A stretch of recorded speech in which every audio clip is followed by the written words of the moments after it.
Students, आज के class में आपका वेलकम है। और आज के क्लास में हम लोग स्टडी करेंगे कूलम के नियम पर आधारित विभिन्न प्रकार के प्रश्नों का। तो सबसे पहला प्रश्न हम लोग यहाँ पर हल करने की कोशिश करेंगे, सॉल्व करने की।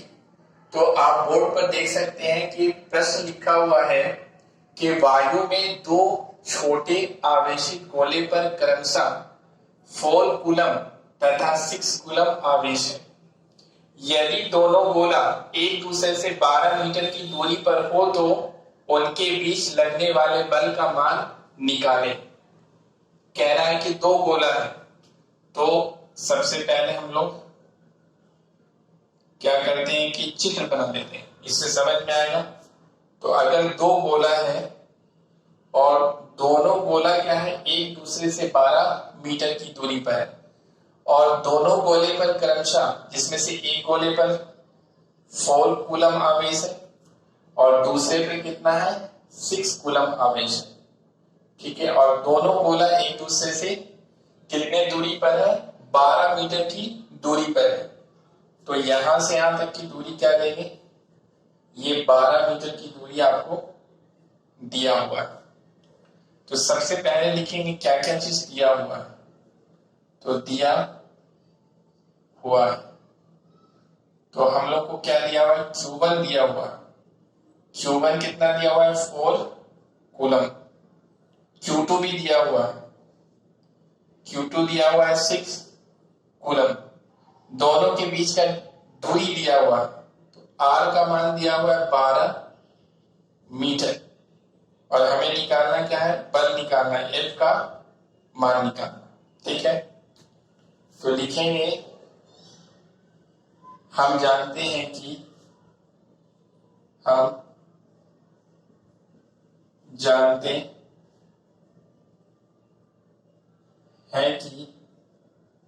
देखिए F बराबर क्या होता है। तो कूलम के नियम से हम लोगों ने देखा था कि F बराबर होता है K Q1 Q2 बटा क्या होता है, R स्क्वायर होता है। अब क्या करेंगे, सबका मान रखेंगे। तो F बराबर, अब देखिए K का मान तो पहले ही दिया हुआ है वायु में। तो वायु में अथवा निर्वात में, इसके लिए जो हम लोगों ने सूत्र पढ़ा था, उस सूत्र में जो K का मान है, वो K का मान होता है 9 इंटू, वो कितना होता है, वो आता है हम लोग का लगभग में आता है, K का मान आया था 8.987 into 10 to the power 9 newton metre square पर कूलम स्क्वायर। इसी को हम लोग लगभग में क्या लिख सकते हैं, 8.9 को 9 लिख सकते हैं 8 रुपया 90 पैसा, ने 8 रुपया 98 पैसा। तो 90 समझिए 9 रुपया हो गया, 8 रुपया 98 पैसा। तो 9 into 10 to the power 9 newton metre square पर कूलम स्क्वायर। तो हम लोग जब प्रश्न बनाएंगे प्रॉब्लम, तो उसमें हमेशा K का मान क्या लेना है, 9 इंटू 10 टू द पावर 9 लेके बनाया जाएगा। इससे क्या होगा, आसानी होगी बनाने। तो प्रश्न में दिया रहे या ना दिया रहे, K का मान वायु अथवा निर्वात के लिए क्या लेना है, 9 इंटू 10 का पावर 9। Q1 का मान रखना है, यहां से Q1 का मान कितना है, 4 कूलम है। तो यहां पर रखेंगे 4 इंटू Q2 का मान रखेंगे 6 कूलम दिया हुआ, तो यहां से रखेंगे 6 और बटा में क्या, R का मान, R कितना है 12 मीटर है, यहां लिखेंगे 12 और यहाँ पे क्या हो जाएगा, स्क्वायर। इस हिसाब से F बराबर हो जाएगा 9 इंटू 10 टू द पावर 9 और 4 को मॉड से बाहर निकालेंगे। तो मॉड के अंदर चाहे धनात्मक रहे चाहे ऋणात्मक राशि रहे, बाहर आएगा तो क्या होता है, सब धनात्मक हो जाएगा।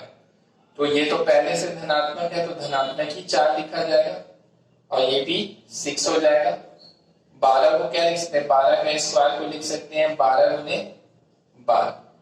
अब देखिए इसको काटते हैं, 6 गुना 12 और 2 गुना 4 और 2 छके 12, 3 तिया 9 और 3 गुना 6।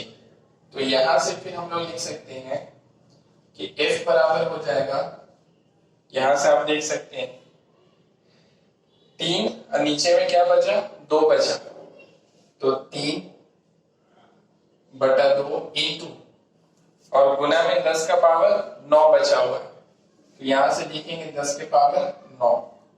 तो F बराबर 3 को जब 2 से भाग देंगे तो यह आ जाएगा 1.5 इंटू 10 का पावर 9। और बल का मात्रक क्या होता है, न्यूटन, न्यूटन के लिए N। तो ये हमारा बल का परिमाण निकल गया। अब बल का प्रकृति कैसा होगा, तो देखिए बल का प्रकृति या दिशा के बारे में अगर हम लोग सोचे तो ये भी धनात्मक है। ये आवेश गोले पर क्या है, धनात्मक है। यहाँ पे कुछ भी नहीं है तो क्या है, प्लस है। यहाँ पे भी कुछ भी नहीं है तो क्या है, प्लस है। तो दोनों प्लस प्लस है। तो प्लस प्लस आवेश के बीच में कैसा बल लगता है, आकर्षण का कि प्रतिकर्षण का, प्रतिकर्षण का लगता है। प्लस प्लस के बीच में प्रतिकर्षण, माइनस माइनस के बीच में प्रतिकर्षण और प्लस माइनस के बीच में आकर्षण होता है। तो ये दोनों एक दूसरे को क्या करेगा, प्रतिकर्षण का बल लगाएगा, यानी कि ये क्या करेगा, इसको प्रतिकर्षित करेगा, यानी ये इस पर बल लगाएगा इस तरफ, ठीक है। तो ये भी क्या करेगा, इस पर बल लगाएगा, इस तरफ बल लगाएगा, यानी दोनों के बीच में कैसा बल लगेगा, प्रतिकर्षण का बल लगेगा।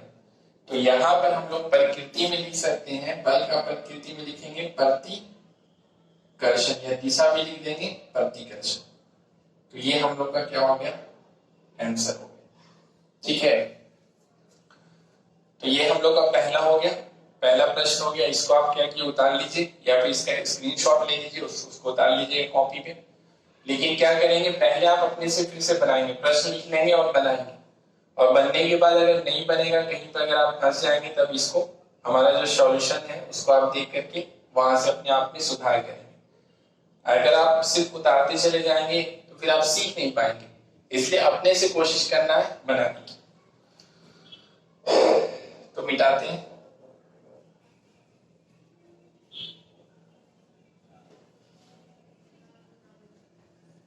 इसके बाद दूसरा प्रश्न है कि अगर मान लेते हैं कि आपको क्या दिया हुआ है कि यहां पर का आवेश आपको 6 कूलम दिया हुआ है, और अगर दोनों के बीच की दूरी अगर दिया हुआ है आपको 6 मीटर कर दिया है, ठीक है। तो कह रहा है कि अब निकालिए कि उन दोनों के बीच कितना बल रहेगा, यानी वायु में दो छोटे आवेशित गोले पर क्रमशः 4 कूलम और -6 कूलम आवेश है क्रमशः। यदि दोनों के गोले की दोनों गोला एक दूसरे से अगर 6 मीटर की दूरी पर हो तो उनके बीच लगने वाले बल का मान निकालना। यानी अब अगर गोला बना लेते हैं, 2 गोला है, आवेशित गोला है, और क्रमशः उस पर पहले वाले पे कितना है, 4 कूलम आवेश है, और दूसरे वाले पे कितना आवेश है, -6 कूलम। दोनों के बीच की दूरी कितना है, ये दिया हुआ है आपको 6 मीटर दिया हुआ है। तो कह रहा है कि बल निकालना है, तो लिखेंगे फिर इसी तरह से, दिया हुआ है।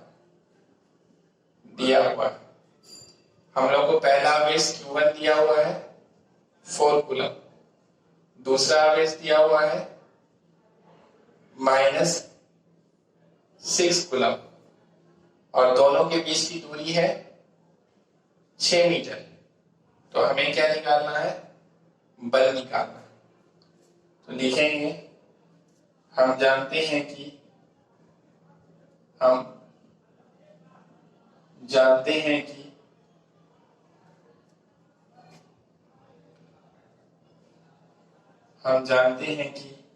F बराबर क्या होता है, कूलम के नियम से हम लोग जानते हैं कि Q1 इंटू Q2 बटा क्या होता है, R² होता है।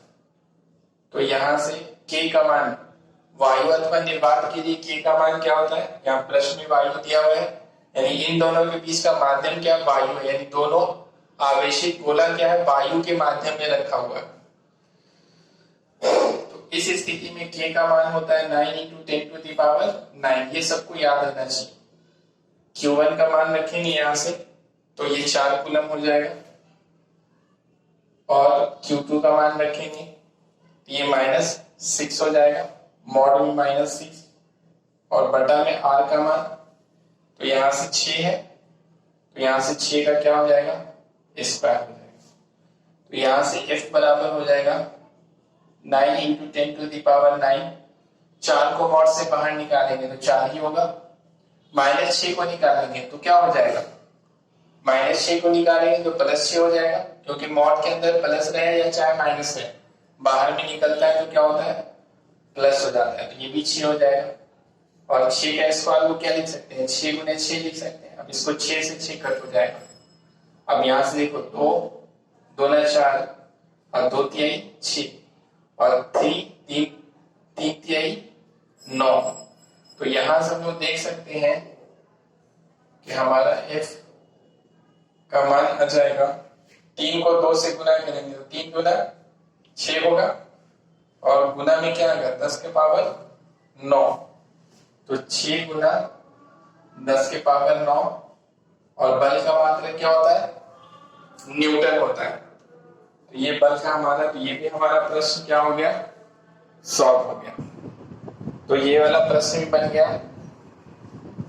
अब अगर कोई कहे कि बल का दिशा किधर होगा या बल की प्रकृति क्या होगी, तो देखिए ये प्लस है, यहाँ पे कुछ भी नहीं है तो क्या है, ये प्लस होगा और ये तो माइनस में है। तो प्लस और माइनस के बीच में कैसा बल लगता है, आकर्षण का बल लगता है। तो यानी कि ये वाला आवेश इसको इस तरफ आकर्षित करेगा और ये वाला भी आवेश इसको इस तरफ आकर्षित करेगा और दोनों पर का बल बराबर होगा, क्योंकि न्यूटन के तीसरा गति नियम ये कहता है कि एक वस्तु जितना दूसरे पे बल लगाएगा दूसरा उतना ही पहले पे बल लगाएगा। यानी क्रिया और प्रतिक्रिया दोनों क्या होता है, बराबर होता है, लेकिन दिशा में विपरीत होता है। तो देखिए बल यहाँ पर इन दोनों के बीच लगने वाला बल क्या होगा, आकर्षण बल होगा। तो यहाँ पे हम लोग लिख देंगे आकर्षण। कैसा बल होगा, आकर्षण। तो ये हम लोगों का क्या हो गया, उत्तर हो गया। ये तो बल का परिमाण हो गया और ये बल की दिशा यानी आकर्षण वाला बल होगा। ये प्रश्न बन गया। आप हम लोग इसका भी स्क्रीनशॉट ले लीजिए, कॉपी पे उतार लीजिए, मिटाते हैं। तो इसके बाद तीसरा प्रश्न देखेंगे हम लोग।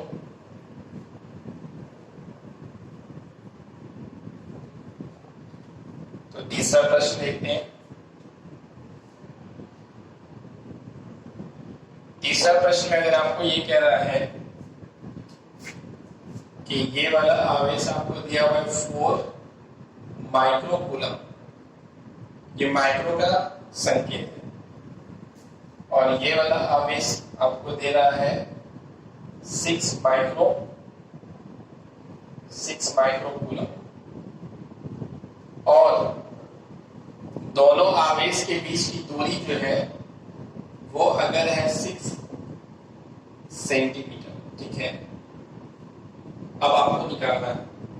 तीसरा प्रश्न कह रहा है कि 2 आवेशित गोला है और जिस पर क्रमशः आवेश क्या है, एक पर आवेश है 4 माइक्रो कूलम और दूसरे पर आवेश है 6 माइक्रो कूलम, ठीक है। और दोनों के बीच की दूरी कितना है, 6 सेंटीमीटर। अब आपको निकालना है दोनों के बीच लगने वाला बल निकालना है। तो पहले लिखेंगे दिया हुआ है, तो क्या क्या चीज दिया हुआ है, Q1 का मान दिया हुआ है, पहला आवेश कितना दिया हुआ है 4 माइक्रो कूलम है। तो देखो माइक्रो को पहले बदलेंगे, ठीक है। तो माइक्रो का मतलब क्या होता है, यहां से 4 लिखा जाएगा और माइक्रो का मतलब है कि 10 का पावर -6, ठीक है। और यहां से भी कूलम लिखा जाएगा। माइक्रो का मतलब क्या होता है, 10 का पावर -6 होता है। Q2 इसी तरह से लिखेंगे तो Q2 बराबर हो जाएगा 6 माइक्रो कूलम है, तो 6 इंटू 10 का पावर -6 कूलम हो जाएगा। दोनों के बीच की दूरी यानी R, ये आपको कितना है 6 सेंटीमीटर है। तो इसको मीटर में चेंज करेंगे तो सेंटी, C से सेंटी, तो सेंटी का मतलब क्या होता है 10 का पावर -2, ठीक है। और ये हो गया आपको यहां से ये मीटर रहेगा सेंटी, ठीक है। तो C का मतलब सेंटी, और सेंटी का मतलब 10 का पावर -2। तो यहाँ से आर का मान आ गया आपका, माइक्रो का मतलब 10 का पावर -6 और सेंटी का मतलब 10 का पावर -2। ठीक है, अब सब ये कूलम में बदल गया, ये मीटर में बदल गया, सब ऐसा ही मात्रा में हो गया। तो अब हम लोग क्या करेंगे, प्रश्न को अब सॉल्व करेंगे। तो लिखेंगे हम जानते हैं कि, देखिए F बराबर क्या होता है, K Q1 इंटू Q2 बटा में क्या होता है, R स्क्वायर होता है। ठीक है, पेन थोड़ा स्लो हो गया।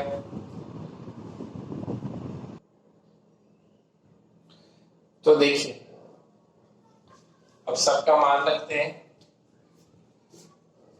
तो F बराबर हो जाएगा K का मान कितना होगा, वायु के लिए होता है 9 गुना 10 के पावर 9 इंटू क्या हो जाएगा Q1 का मान है 4 गुना 10 के पावर, तो 4 गुना 10 के पावर -6 और गुना क्या हो जाएगा Q2 का मान है 6 गुना 10 के पावर 6 गुना 10 के पावर 6 और बटा में R। तो R का मान 6 गुना 10 के पावर, तो 6 गुना 10 के पावर -2 और ये पूरे का क्या है, स्क्वायर। यहां से लिखेंगे F बराबर 9 गुना 10 के पावर 9 और इसको बाहर निकालेंगे मॉड से, तो ये हो जाएगा 4 गुना 4 गुना 10 के पावर -6, इसको भी बाहर निकालेंगे तो 6 गुना 10 के पावर -6 और बटा में 6 का स्क्वायर करेंगे तो 36 और 10 का इसको गुना करेंगे तो -4 हो जाएगा। अब देखिए 6 से 36, 6 के 36 और यहां से 2 तिहाई 6 और 2 दूना 4 और 3 तिहाई 9, इस तरह से कट जाएगा।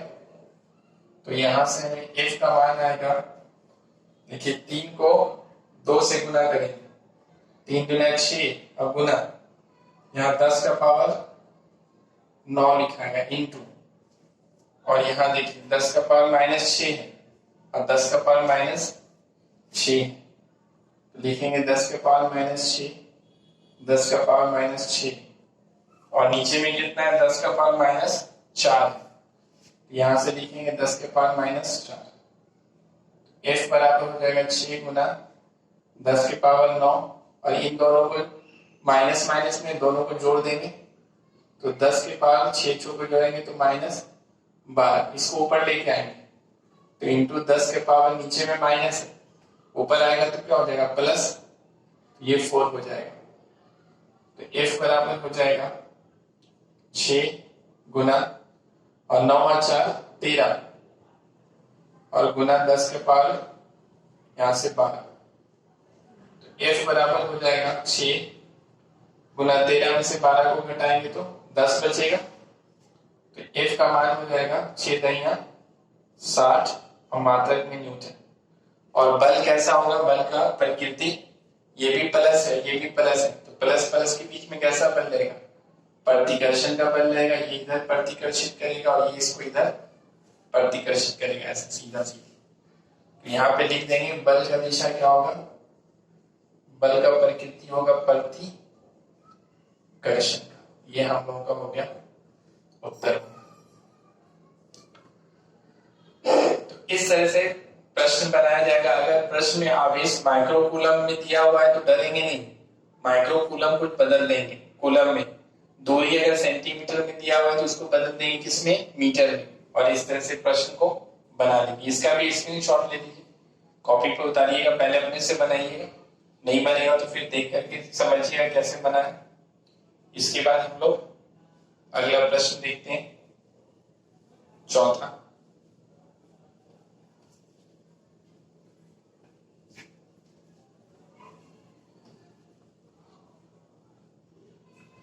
देखिए अगर प्रश्न दिया हुआ है कि वायु में दो छोटे आवेशित गोले पर क्रमशः, अगर ये दिया हुआ -4 कूलम है और 6 माइक्रोकूलम आवेश है तथा दोनों गोले का एक दूसरे से बीच का दूरी क्या है, अगर मान लेते हैं 4 सेंटीमीटर दिया हुआ है, तो कह रहा है कि उनके बीच का बल निकालना है। तो ये उसी तरह का प्रश्न है जो अभी हम लोग पहले बनाए थे। तो ये वाला प्रश्न आप खुद से बनाएंगे, है ना, खुद से बनाने की कोशिश करेंगे कि किस तरह से बनेगा। ठीक है, ये वाला प्रश्न खुद से बनाना है। इसके बाद हम लोग अगला प्रश्न देखते हैं, तो इसे आप अपने से बनाइएगा। इसके बाद देखिए, पश्चिमा प्रश्न देखने से पहले हम लोग एक बात जानेंगे। वो चीज ये है कि वैद्युत बल के अध्यारोपण का सिद्धांत, ये पढ़ना है हम लोग को। वैद्युत बल के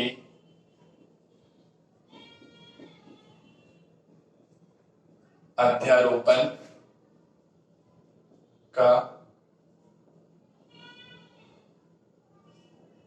सिद्धांत, वैद्युत बल के अध्यारोपण का सिद्धांत, ये पढ़ना है। वैद्युत बल के अध्यारोपण का सिद्धांत क्या होता है? तो देखिए, वैद्युत बल के अध्यारोपण का सिद्धांत क्या होता है? ये सिद्धांत ये कहता है कि अगर 2 से ज्यादा आवेश है, अभी तक तो हम लोग 2 आवेश के बारे में पढ़ रहे थे, 2 ही आवेश था हम लोग के प्रश्न में, और 2 आवेश के बीच लगने वाला बल निकाल रहे थे। अब अगर कहता है कि 2 से ज्यादा आवेश है, 3 है, 4 है, 5 है, समझे, कोई आवेश, एक तीसरा आवेश यहाँ पे रखा हुआ है Q3, तो इस पर लगने वाला बल निकालना है, कुल बल निकालना है। इस पर लगने वाला बल यानी वैद्युत बल निकालना है, इस पर कितना बल लगेगा। तो देखिए, अगर ये आवेश यहाँ पे रखा हुआ है तो इस आवेश पर इसके कारण भी बल लगेगा और इस आवेश पर इसके कारण भी बल लगेगा। ये प्लस है, ये भी प्लस है, तो ये इस पर प्रतिकर्षण का बल लगाएगा, तो इसके कारण इस पर बल लगेगा इस तरफ, पहले आवेश के कारण। इसको मान लेंगे हम लोग F1, और ये वाला आवेश इस पर बल लगाएगा, तो ये प्लस है, ये भी प्लस है, तो प्लस प्लस के बीच में प्रतिकर्षण, तो ये इसको प्रतिकर्षित करेगा, ये इस तरफ बल लगाएगा। तो इस बल को दूसरे वाले आवेश के कारण जो बल लगेगा उसको मान लेंगे F2। तो इस पे कुल बल कितना लग रहा है? तो इस पे जो बल लग रहा है वो बल लग रहा है F1 प्लस F2 लग रहा है, यानी इस पर इन दोनों आवेश के कारण जो बल लग रहा होगा उस बल को जोड़ा जाएगा, लेकिन किस नियम के अनुसार जोड़ा जाएगा? सदिश योग के नियम के अनुसार जोड़ा जाएगा। यानी कि बल कैसी राशि होती है? सदिश राशि होती है। सदिश का मतलब जिसमें परिमाण और दिशा दोनों होता है, और जिस राशि में परिमाण और दिशा दोनों होता है उसे कहते हैं हम लोग सदिश राशि।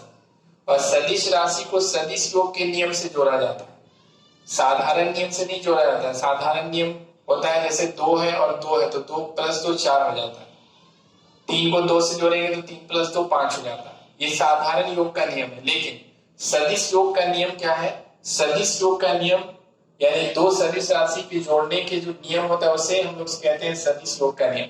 और उस नियम के अनुसार यानी कि अगर 2 से ज्यादा अगर आवेश है तो किसी एक आवेश पर लगने वाला जो वैद्युत बल होगा वो बाकी आवेश के कारण लगने वाले बल के सदिश योग के बराबर होगा।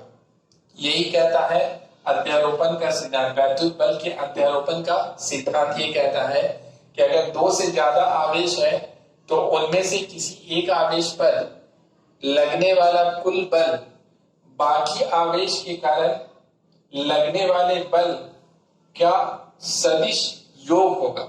यानी इसके कारण जो बल लग रहा है F1, इसके कारण जो बल लग रहा है F2, इन दोनों को किस नियम के अनुसार जोड़ेंगे? साधारण योग के नियम के अनुसार नहीं जोड़ेंगे, बल्कि सदिश योग के नियम के अनुसार जोड़ करके बल का मान निकाला जाएगा। तो ये कहता है, ये अध्यारोपण का सिद्धांत है। इसी को हम लोग कहते हैं अध्यारोपण का सिद्धांत। यानी किसी भी एक आवेश पर जो बल होगा, वैद्युत बल लगने वाला वैद्युत बल होगा, वो बाकी आवेशों के कारण लगने वाले बल का सदिश योग के बल के सदिश योग के बराबर होगा। ठीक है, यानी सदिश योग के नियम के अनुसार जोड़ा जाएगा बल को। सदिश राशि के ऊपर क्या होता है, तीर का निशान होता है, तो F1 प्लस F2 को, इन दोनों को बल को कैसे जोड़ेंगे, सदिश योग के नियम के अनुसार जोड़ा जाएगा। अगर मान लेते हैं कि एक तीसरा आवेश यहाँ पर होता है Q3 और इस पे अगर बल निकालना होता, इसके कारण इस पर बल लगेगा इस तरफ और इसको हम लोग कहेंगे F3। तो अब इस पे कुल बल कितना लगेगा, F1 F2 और F3, यहाँ पे करेंगे F3 और तीनों बल को किस नियम के अनुसार जोड़ेंगे, सदिश योग के नियम के अनुसार जोड़ेंगे।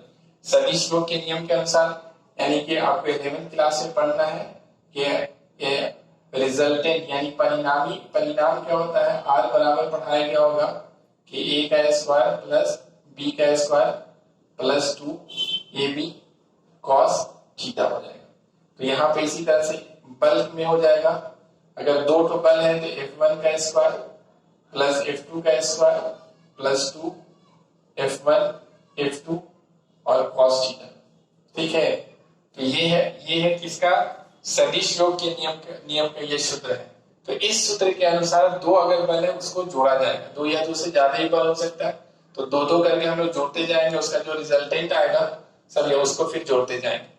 तो ये सिद्धांत है, इसको कहते हैं अध्यारोपण का सिद्धांत।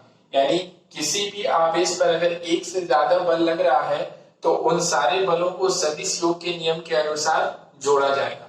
किसी भी एक आवेश पर अगर एक से ज्यादा बल लग रहा है तो उन बलों को किस नियम के अनुसार जोड़ा जाएगा, सदिश योग के नियम के अनुसार जोड़ा जाएगा, साधारण योग के नियम के अनुसार नहीं जोड़ा जाएगा।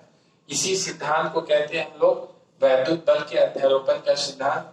तो ये आपको वीडियो की डिस्क्रिप्शन में इसके बारे में लिखा हुआ मिलेगा, इसको आप वहां से क्या करेंगे, अपनी कॉपी में नोट्स कर लेंगे और इस पे जो हम लोग प्रश्न देखेंगे वो अगले वाले वीडियो में देखेंगे। यानी कि एक से ज्यादा अगर दो से ज्यादा अगर आवेश है, 3 है 4 है, तो उस पर लगने वाला बल किस तरह से निकालेंगे और इस नियम का किस तरह से उसमें उपयोग करेंगे।